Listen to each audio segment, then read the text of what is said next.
సంక్రాంతి సెలవులు ముగించుకుని పల్లెల నుంచి పట్నం బాట పట్టారు జనం. దీంతో విజయవాడ హైదరాబాద్ జాతీయ రహదారిపై వాహనాల రద్దీ కొనసాగుతోంది. చౌటుప్పల్ చిట్యాల దగ్గర వాహనాలు బారులు తీరడంతో స్లోగా కదులుతున్నాయి. వాహనాల రద్దీని ట్రాఫిక్ పోలీసులు క్రమబద్దీకరిస్తున్నారు. ట్రాఫిక్ రద్దీపై మరింత సమాచారం శేఖర్ అందిస్తారు. ఏపీ నుంచి తెలంగాణ వైపు భారీగా వాహనాలు తరలి వస్తున్నాయి. హైదరాబాద్కు విజయవాడ రహదారిపై భారీగా వాహనాలు కనిపిస్తున్నాయి. ప్రస్తుతం మనం చిట్యాల టౌన్లో ఉన్నాం. ఇక్కడ మనం ఒకసారి చూడొచ్చు, దాదాపు కిలోమీటర్ల మేర వాహనాలకు సంబంధించి మెల్లగా రన్ అవుతున్నాయి. ఇక గత వారం రోజులుగా నేషనల్ హైవే మొత్తం కూడా సంక్రాంతి పండుగను పురస్కరించుకొని పెద్ద ఎత్తున రద్దీగా కనిపిస్తుంది. రెగ్యులర్గా అయితే 30-40 వేల వెహికల్లు ఇక్కడ ఈ హైవేపై రన్ అవుతాయి. కానీ సంక్రాంతి పండుగ వచ్చిందంటే చాలు దాదాపు 1,00,000కు పైగా ఒక రోజులో వెహికల్స్ పాస్ అవుతాయని చెప్పేసి అధికారులు కూడా చెప్పుకొస్తున్నారు. దానిలో భాగంగా 9వ తేదీ హాలిడేస్ వచ్చినాయి.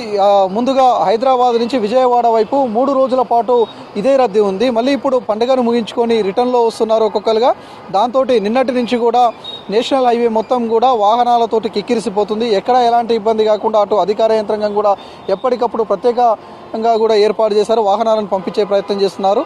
ఎక్కడైతే రోడ్లపై వర్క్స్ నడుస్తున్నాయో అక్కడ మాత్రమే వాహనాలు కొంత స్లో అవుతున్నాయి. మిగతా చోట మామూలు కంటే కొంత స్పీడ్ తగ్గుతుంది తప్ప ఎక్కడ కూడా ట్రాఫిక్ జామ్ లేకుండా మాత్రం ప్రత్యేకంగా 3 జిల్లాలకు సంబంధించిన పోలీసు యంత్రాంగం వివిధ శాఖలు ఎప్పటికప్పుడు చర్యలు తీసుకుంటున్నారు. ఇక మరోవైపు ఈ చిట్యాలకు సంబంధించి ఇక్కడ ఫ్లైఓవర్ వర్క్ నడుస్తుంది. దాంతో ఇప్పుడు ఇక్కడ 3 వేలలో పోతున్న ఈ వాహనాలు మొత్తం కూడా ముందుకెళ్లే వరకు ఆ వర్క్ నడిచే దగ్గర మాత్రం సింగిల్ రోడ్డుపై పోవాలి. దాంతో మొత్తం ఇక్కడ రద్దీగా కనిపిస్తుంది. మరోవైపు పెద్ద కాపర్తి వద్ద కూడా ఫ్లైఓవర్ వర్క్స్ నడుస్తున్నాయి. దాంతో వాహనాలకు సంబంధించి కొంత స్లోగా మూవ్ అవుతున్నాయి. దాంతో ఎప్పటికప్పుడు అటు పోలీస్ యంత్రాంగం కావచ్చు, అధికారులు కావచ్చు వాహనాలను పంపించే ప్రయత్నం చేస్తున్నారు. ఇక్కడ బంపర్ టు బంపర్ ఎక్కడైతే వెహికల్స్ ఇట్లా ఇంత దగ్గరికి వస్తాయో వెంటనే అలర్ట్ అయిన ఇక్కడ పోలీసులు దారి మళ్లింపు చర్యలను చేపడుతున్నారు. కోదాడ నుంచి మళ్ళీ హుజూర్ నగర్, మిర్యాలగూడ, నాగార్జున సాగర్, చింతపల్లి హైవే ఏదైతే ఔటర్ రింగ్ రోడ్డుకి వెళ్లే విధంగా ప్లాన్ చేశారు. మరోవైపు గుంటూరు నుంచి వచ్చే వాహనాలు మిర్యాలగూడ నుంచి నల్గొండకు పాస్ అయితే నల్గొండ నుంచి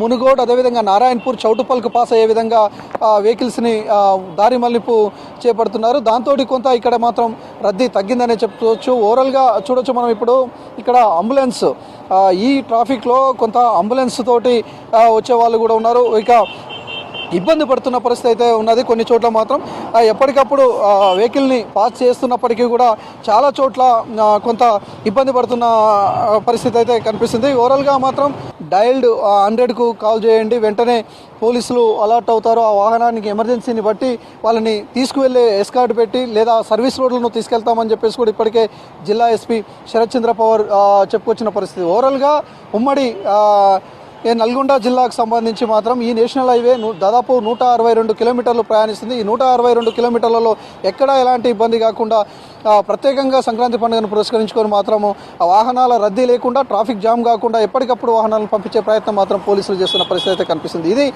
నేషనల్ హైవే మీద ట్రాఫిక్ సంబంధించిన అప్డేట్. కెమెరా పర్సన్ రఘుతో శేఖర్, V6 న్యూస్, నల్గొండ జిల్లా.